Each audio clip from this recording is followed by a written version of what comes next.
राज्य सूर्यगढ़ की राजकुमारी अनन्या अपने सौंदर्य और बुद्धिमानी के लिए प्रसिद्ध थी, लेकिन कोई नहीं जानता था कि वह एक गहरा रहस्य छुपा रही थी। जन्म के समय से ही एक श्राप के कारण उसके सिर पर एक भी बाल नहीं थे। हर रोज वह भारी गहनों से सजा हुआ मुकुट और रेशमी घूंघट पहनती ताकि कोई उसकी वास्तविकता न देख सके। अब समय आ चुका था उसके स्वयंवर का। दूर दूर से राजकुमार उसके हाथ का प्रस्ताव लेकर आए थे। भव्य दरबार में एक से बढ़कर एक पराक्रमी, शक्तिशाली और सुंदर राजकुमार उपस्थित थे। अनन्या का हृदय विचलित था। क्या कोई ऐसा होगा जो उसकी सच्चाई स्वीकार कर सके?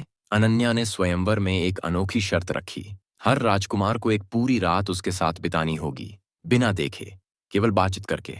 इससे वह जान पाएगी कि कौन उसे सच में समझता है और कौन सिर्फ उसके बाहरी सौंदर्य से मोहित है। सभी राजकुमार इस परीक्षा के लिए सहमत हुए, लेकिन कईयों को यह अजीब लगा।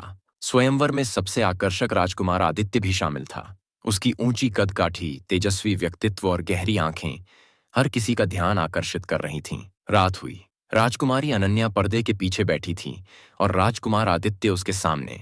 मोमबत्तियों की हल्की रोशनी कमरे को रहस्यमयी बना रही थी।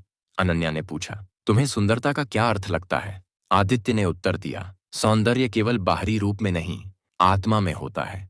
जब मन सुंदर हो तो रूप मायने नहीं रखता।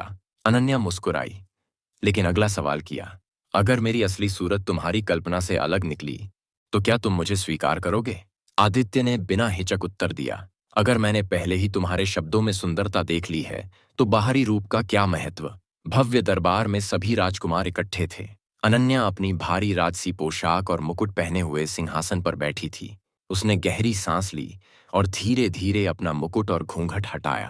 पूरा दरबार सन्न रह गया। उसकी चमकती हुई त्वचा, बाल विहीन सिर और झील सी गहरी आंखें देख सभी अचंभित थे। कुछ राजकुमारों के चेहरे पर हैरानी थी तो कुछ की आंखों में अस्वीकार्यता थी। क्या कोई ऐसा होगा जो उसकी सच्चाई स्वीकार कर सके? आगे क्या होगा जानने के लिए सब्सक्राइब करें।